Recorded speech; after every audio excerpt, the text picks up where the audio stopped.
It's a great pleasure to be here with you to formally open Through Soldiers' Eyes.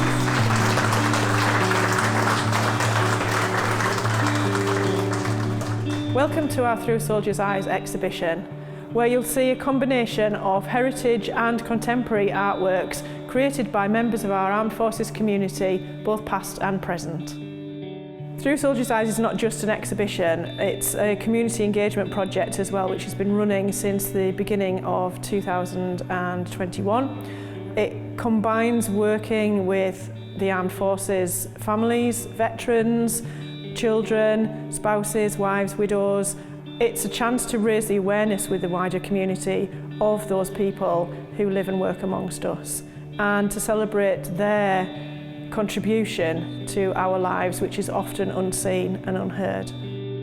Since being a teenager, becoming 30, that's all I know now in my life. It doesn't take a day or 2 days or a month to be able to work through stuff. Sometimes it takes a long time. The intention of Through Soldiers' Eyes is to take its audience on a journey of armed forces life in times of peace, conflict, repatriation and rehabilitation. The exhibition is not a documentary of war, but a momentary snapshot of personal experiences.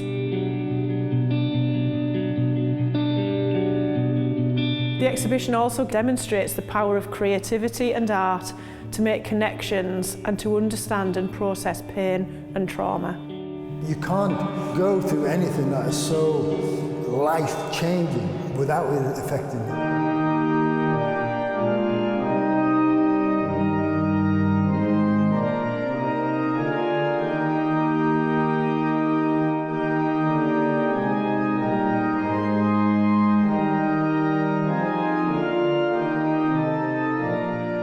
We start with the Miracle of Ypres, which shows Lieutenant Colonel Ernest Vorks leading his battalion in 1915.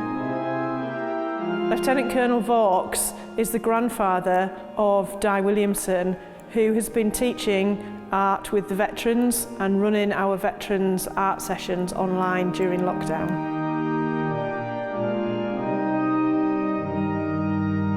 We move on to Roland Bradford. Lieutenant Colonel Roland Bradford, one of the 4 Bradford brothers who was a recipient of the VC in the First World War. He has a relevance in terms of art because of 2 of the pieces that he commissioned for his soldiers. He also was the adjutant for Lieutenant Colonel Vorks at one point during the war. We wanted to show in this exhibition some of the trench art and the sketches and paintings that were done by soldiers in the First World War from the DLI. We decided to theme each of the panels and recreate the images digitally because they are so old and very small.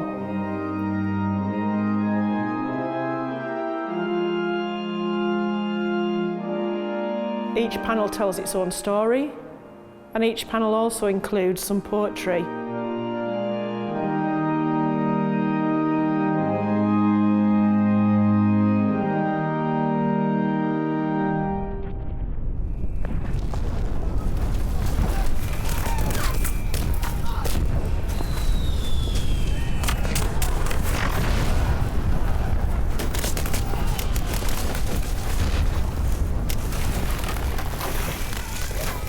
The huge painting is a centrepiece of the exhibition, and it was painted by Gerald Hudson and depicts the attack of the 2nd DLI at Hooge on the 9th of August 1915.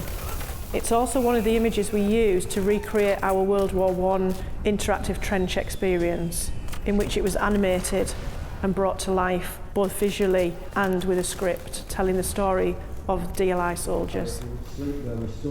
Bunched against each other for warmth. Occasionally you drift off. We dressed the trench as a set, like you would in a theatre production, and we used 14 of the First World War sketches, which we gave to a scriptwriter to create a story around through his research from the DLI. We then gave those images to an animator in the order that the scriptwriter had used them and created a 10-minute immersive First World War trench experience. The script was performed by 4 members of Bravo 22 Company, which is supported by the Royal British Legion. I push through the crowd, but all that I see is soldiers, mud, and I'm back in the trench, in this hell. Pack up your troubles in your old kit bag and smile, smile, smile, while you bellow. The trench art is very important, the objects that we see here. It's something which traditionally emerged round about World War I, maybe a little bit beforehand, but is still relevant today. Pack up your troubles in your old kit bag and smile, smile, smile.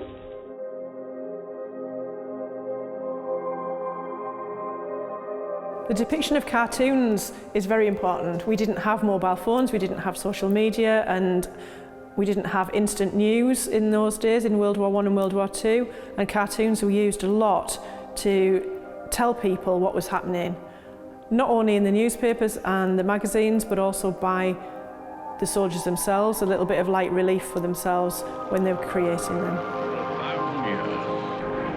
Men will still say, this was their finest hour. This poem has been of particular interest to visitors and something which has really hit a nerve. A lot of people asked if it was a poem that was written recently. It wasn't, it was written in 1919, but its relevance today to some of our veterans was very obvious. Can you give this ex-serviceman a job or help him by buying this card? It's just a simple story that I want to tell you.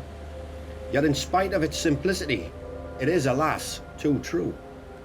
But I'm a disabled soldier who once answered duty's call, now forgotten by my country, set to wither and to fall. When I saw that I was needed, I enlisted full of pride. They said I was a hero then, but now I'm cast aside. Like the song The Call Playthings, I am one of England's toys. Life is but a drama with its sorrows and its joys. A lot of the DLI collection also showed various places around the world where the DLI have been deployed, and some of these are quite interesting, particularly the third one, which shows Iraq in 1942. And we've had a lot of questions about that because people didn't realise that we were actually there.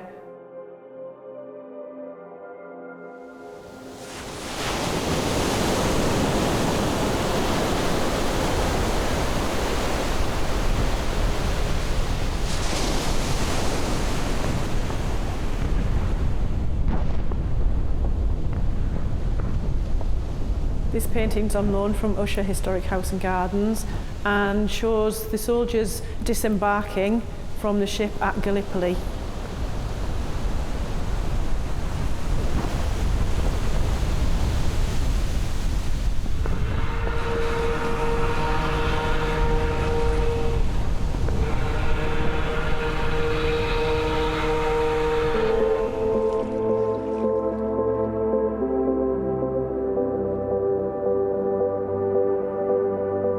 This is where we move from the historical and heritage imagery into the contemporary. And Alison Baskerville, her work as a photographer and as a veteran, is incredibly important.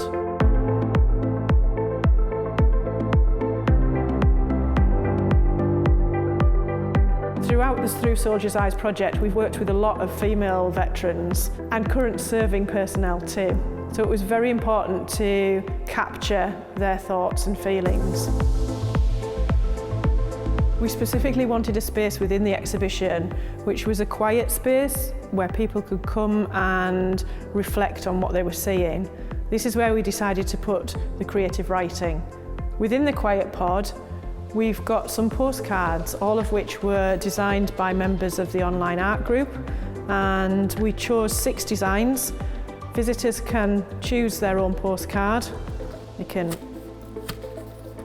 tear off the top part and keep it, and on the back it's got all of the partners in the project, so that if they need signposting or they want any help or support or just information, we can let them know how to get in touch with the organisations. The bottom part is just a very, very brief questionnaire and a little blank space where they can put their thoughts and feelings, and then pop it in the post box, which was made by Veterans Woodcraft.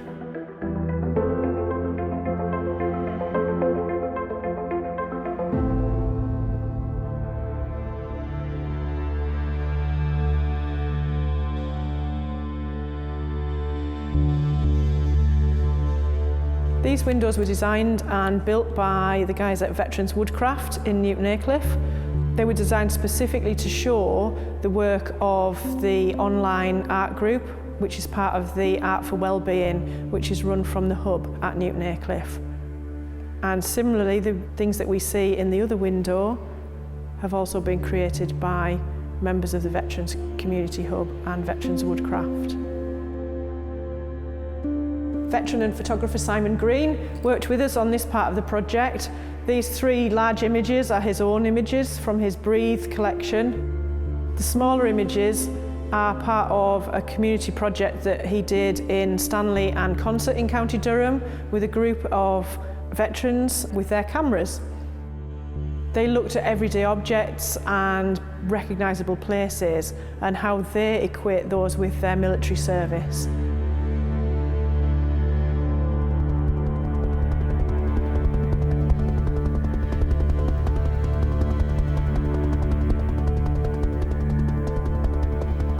Forsyth is a locally based press photographer who works around the world, but who is also a veteran of 22 years service. When talking to Ian and looking at his portfolio, we wanted to use his work to show the things that soldiers and military personnel see when they're deployed. The people, the places, the cultures, the landscapes.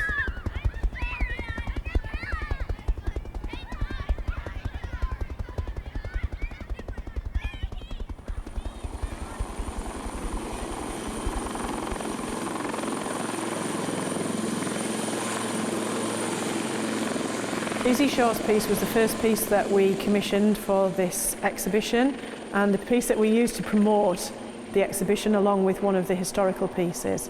Izzy works for the Royal British Legion, based down in Plymouth, and her pen and ink drawings are absolutely incredible.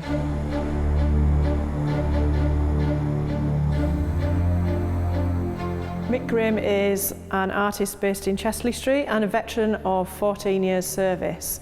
The majority of his work is based around his experience as a tank commander, and his work is incredibly detailed. He was commissioned earlier this year by Royal Mail to produce a set of stamps showing military vehicles, which were published on the 1st of September 2021. Hugh became an artist as part of his PTSD rehabilitation and therapy, and is now quite an accomplished artist. These are Angela's actual parade shoes from when she was serving full-time in the military. Angela is now a reservist and works with veterans and supports their mental health and well-being through creative activities.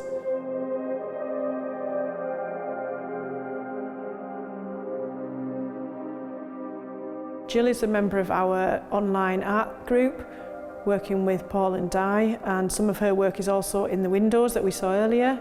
These are 2 pieces of Jill's that represent her journey as a military wife and now a military widow after sadly losing her husband in 2003. And next to it we see Emily's work. Emily was deployed several times around the world doing 2 tours of Iraq, and again some of her work is in the windows, and this is one of her larger pieces. Anything you do with your hands, whether it's working with woodwork, working with metal, anything that's kind of kinesthetic, it allows your brain to take over, and automatically you're focusing on that part and not on other bits. We have a number of pieces of Paul Kaplan's work. Paul is one of the art tutors for the group whose work you see in the windows. Paul's work is very emotive. It very much deals with his flashbacks, his journey through PTSD and rehabilitation, and it brings forth quite an emotion when you see it. It's had quite a profound effect on visitors, And it's not only his painted artwork, but also his woodwork as well.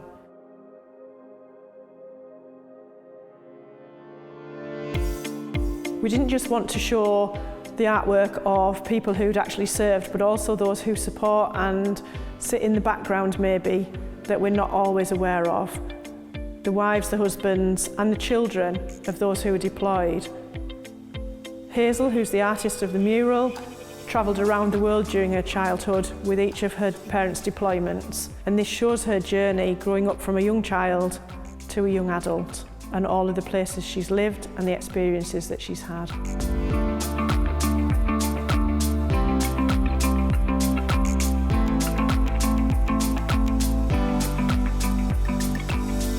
I might see things that I recognise, but my subconscious recognises things that I don't see. It's protecting me, I think. It protected me from danger because it still thinks I'm in a combat zone. It still thinks my life's under threat. The 3 pieces of sculpture in the exhibition are quite important for me because they draw the eye and they draw your imagination, your attention. You want to go closer, you want to see exactly what the sculptor John Cutting had in mind when he created all 3 of these pieces.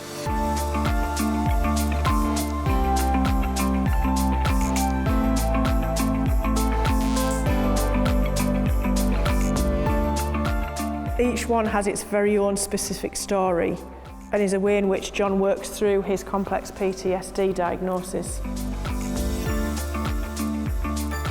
It was really important for us to light these sympathetically to really bring them to life.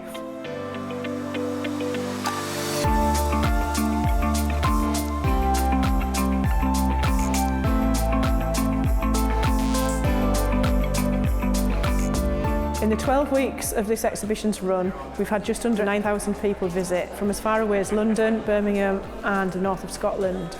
We've also had schools visits, students from the local college and many, many veterans and their families. And it's been an incredible experience to work with all of those people. We've also had 2 satellite exhibitions as a response to this as well. One in Seaham for 5 days over Remembrance Weekend and one in Stanley in County Durham for 2 weeks either side of Remembrance Weekend. They've had some of the panels from the heritage side of the exhibition with the DLI images and poetry, as well as some of the contemporary artworks and sculptures and models.